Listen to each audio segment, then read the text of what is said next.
Senhoras e senhores, meu nome é Marcelo Calil Burian, eu sou professor responsável pela disciplina de anatomia da Faculdade de Medicina de Santo Amaro e pela residência de cirurgia vascular do Hospital Santa Marcelina. Eu vou conversar com os senhores hoje um pouquinho sobre linfedema. Eu listei alguns objetivos para a nossa aula. O primeiro deles é a classificação, que é de extrema importância em relação principalmente à etiopatologia da doença linfática. O segundo item será o estagiamento de acordo com a evolução clínico-diagnóstico instrumental. O terceiro, os diversos tipos de tratamento clínico que nós podemos instituir para o linfedema. E, em quarto, as restrições ao tratamento cirúrgico em relação a esta doença. De acordo com a classificação etiológica, nós podemos ter os linfedemas primários e linfedemas secundários. Os linfedemas primários são aqueles que ocorrem a partir de anomalias no desenvolvimento do sistema linfático e muitas vezes são mais frequentes nos membros inferiores. Já os linfedemas secundários, eles são causados por destruições, por agressões do sistema linfático ou por obstruções extrínsecas ou por obstruções intrínsecas do sistema linfático. Em relação aos linfedemas primários, nós podemos ter os linfedemas congênitos, os linfedemas precoces e os linfedemas tardios. Dentre os linfedemas congênitos, o mais frequente é o linfedema familiar, também conhecido como doença de Milroy.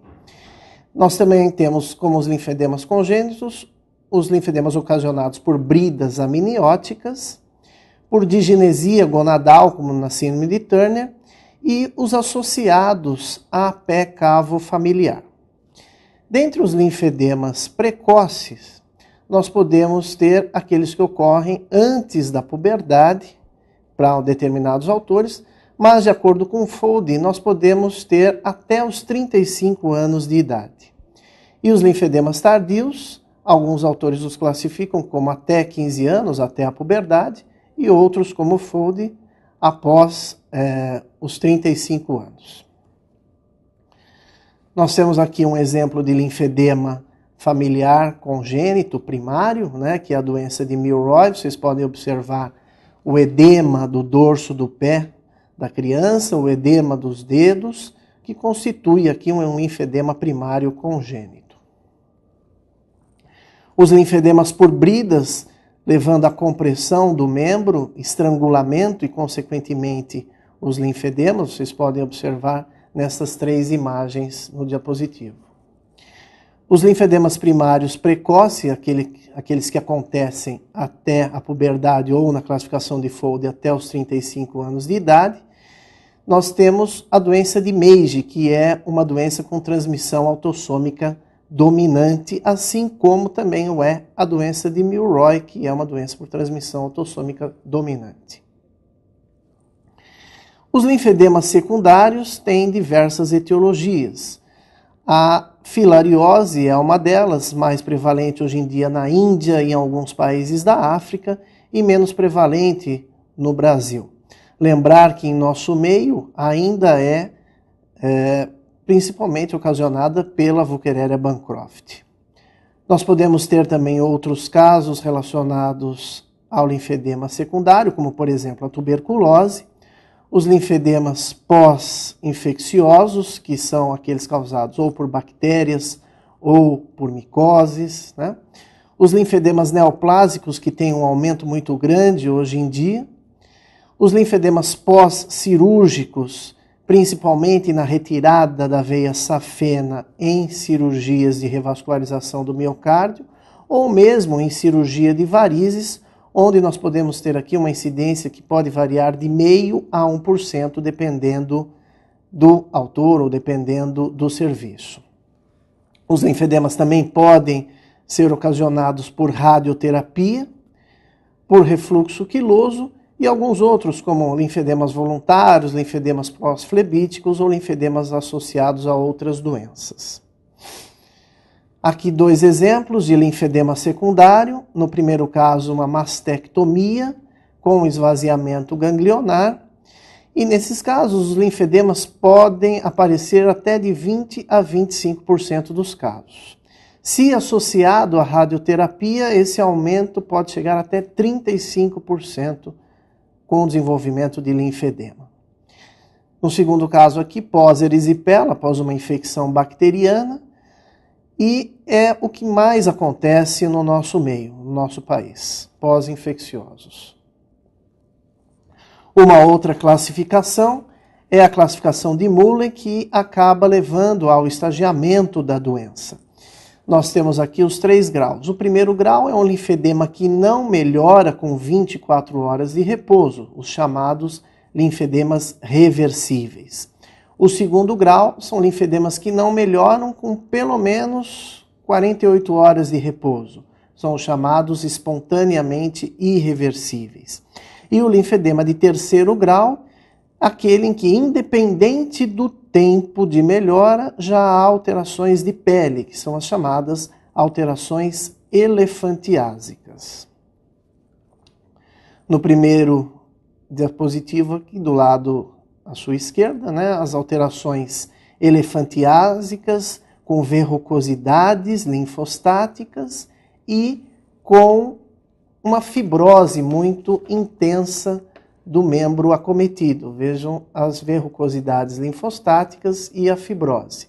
No outro exemplo, a fibrose intensa, principalmente na região da panturrilha. O quadro clínico e o exame físico do linfedema. Em relação ao diagnóstico clínico, ele é eminentemente clínico, ele é eminentemente a partir do exame físico, a partir da história, a partir da anamnese, nós temos a caracterização da doença linfática do linfedema. Dentre os diagnósticos diferenciais do edema, principalmente de membros inferiores, nós podemos ter o edema cardíaco, o edema renal e o edema carencial, o edema da hipoproteinemia. Mas aqui vale a pena ressaltar que o linfedema contém uma grande quantidade de proteína no seu interstício. Nos casos do linfedema, nós temos a regressão pouco acontece até 24 horas, normalmente o edema é unilateral, há uma história prévia de infecções e nós podemos também ter a presença do chamado sinal de Stemmer, que é a ausência do pregueamento na base do segundo pododáctilo. Em relação aos exames complementares, nós podemos lançar mão da tomografia, da ressonância magnética, mas são exames muito caros para o diagnóstico que pode muito bem ser definido pelo quadro clínico. A tomografia também pode ser utilizada como um exame para a evolução da doença, principalmente na mensuração do tecido celular subcutâneo. Mas para isso nós também podemos lançar mão de um outro exame, que é a chamada perimetria, a medida da circunferência ou do tornozelo, ou da panturrilha, ou da coxa. A perimetria é um exame inócuo, um exame sem custo e que também acaba levando a um bom diagnóstico evolutivo da doença. A linfocintilografia continua sendo o melhor exame complementar tanto para diagnóstico quanto para prognóstico da doença. Lembrar que a linfocintilografia é realizada com o radioisótopo tecnésio 99 e que é um exame qualitativo e semi-quantitativo.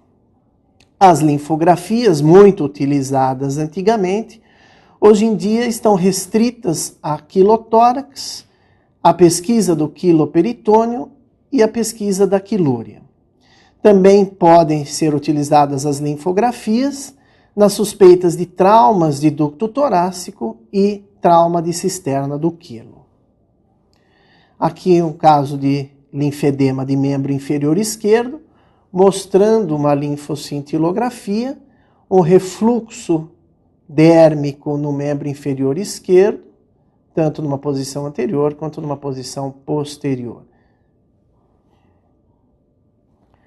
Em relação ao tratamento, nós podemos lançar mão de diversos tratamentos para o linfedema. Um deles é o tratamento medicamentoso. Nós podemos utilizar derivados da cumarina, como por exemplo a alfa-benzopirona, numa dose de 50 a 100 miligramas até 3 vezes ao dia. Devemos lembrar as contraindicações da alfa-benzopirona, principalmente em crianças menores de 8 anos, em pacientes com alterações hepáticas e também algumas restrições para idosos acima de 70 anos. Também podemos utilizar derivados espiridínicos na dose de 500 mg 2 a 3 vezes por dia. E também não podemos deixar de esquecer do tratamento dos quadros infecciosos, que é de extrema importância para evitar com que hajam linfangites, erisipelas nesses pacientes com linfedema. O tratamento da pele também é muito importante, evitando rachaduras, evitando as micoses interdigitais ou plantares. Nós também podemos lançar mão da chamada terapêutica física complexa de Fuld. No que se baseia a terapêutica física de Fuld? Ela se baseia nas vertentes linfáticas, na tríade drenagem manual linfática, contenção elástica ou inelástica e exercícios linfomiocinéticos. A drenagem manual linfática, ela deve ser feita orientando primeiramente ao esvaziamento dos linfonodos, principalmente os linfonodos axilares ou inguinais, e depois o retorno linfático de acordo com a vertente da extremidade onde é feita a drenagem. Os exercícios linfomiocinéticos também são muito utilizados para melhora do retorno venoso e do retorno linfático. Eles se baseiam na contração da musculatura e, consequentemente, um estímulo no retorno da bomba linfática e venosa. A compressão pneumática intermitente é um procedimento um tanto quanto ainda discutível, mas que também, para muitos autores, ajuda na melhora do retorno linfático. Devemos lembrar que a compressão deve ser exercida com cautela, com uma pressão no máximo de 60 milímetros de mercúrio, de 30 minutos a 1 hora no máximo, para que não haja um efeito deletério do vaso linfático, para que não haja uma destruição dos vasos linfáticos. Outro tratamento também necessário é o tratamento alimentar, a dieta. O paciente deve tentar manter um peso adequado para que não haja um aumento da sobrecarga sobre o membro e, consequentemente, diminuição do retorno linfático e diminuição do retorno venoso. A doença linfática, ela se sobrepõe também à doença venosa, é uma doença linfovenosa.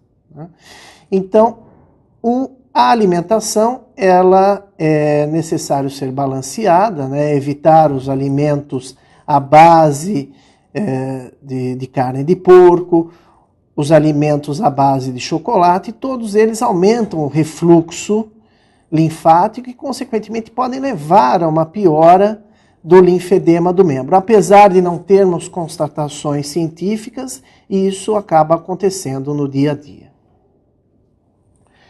Em relação ao tratamento cirúrgico, Kimmondt estabeleceu 2 tipos de procedimentos que nós podemos exercer cirurgicamente. Primeiro, os procedimentos fisiológicos e depois o tratamento excisional.